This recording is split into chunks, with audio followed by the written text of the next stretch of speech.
Verdier-Molinier. Bonjour. Dans le viseur du macronomètre aujourd'hui, les dépenses publiques. Alors, quelle note vous mettez cette semaine? Alors cette semaine, ça va être 4 sur 10. Pourquoi 4 sur 10? Tout simplement parce qu'en réalité, pour l'instant, sur la dépense publique, c'est très très flou. On ne sait pas encore quelles vont être réellement les économies. Alors évidemment, d'ici 2022, le gouvernement nous a promis beaucoup d'économies. Alors on se souvient que dans le programme d'Emmanuel Macron, c'était 60 milliards.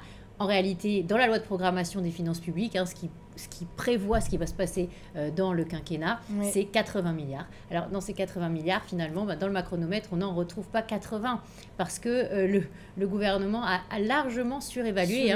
C'est pas le premier à faire ça, il faut le reconnaître. La plupart des gouvernements surévaluent les économies. Ils font comment? C'est très simple. Ils considèrent que la dépense publique augmente naturellement très très vite, de manière très importante. Mais quand on compare l'évolution de la dépense qui est prévue pour ce quinquennat par rapport à ce qui s'est réellement passé dans le quinquennat précédent, on est à quasiment 2 fois plus vite. Donc, clairement, il y a la moitié des économies affichées par le gouvernement qui ne sont pas de vraies économies. Au lieu des 80 milliards, nous, on n'en trouve qu'un peu plus de 37 milliards.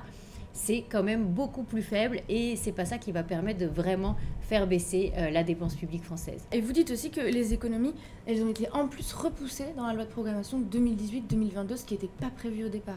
Oui, elles ont été repoussées parce que, la difficulté, c'est quand on arrive au pouvoir, finalement, c'est toujours plus facile de toucher le curseur de la fiscalité, on augmente, on baisse les impôts, que de véritablement lancer de chantier de la transformation publique, changer les responsabilités sur les missions publiques, réorganiser, ça demande du temps, ça demande beaucoup d'énergie aussi, ce sont des dossiers qui sont très politiques, et au départ, le gouvernement voulait tout de suite arriver à faire de l'ordre de 20 ou 30 milliards d'euros d'économies dans les premières années. Et puis on voit que dans la loi de programmation, ils ont repoussé ces échéances, ils ont repoussé le plus gros des économies plutôt vers la fin du quinquennat. Et ça, c'est une grosse erreur. Pourquoi? Parce que les économies qu'on ne fait pas en début de mandat, on ne les fait jamais.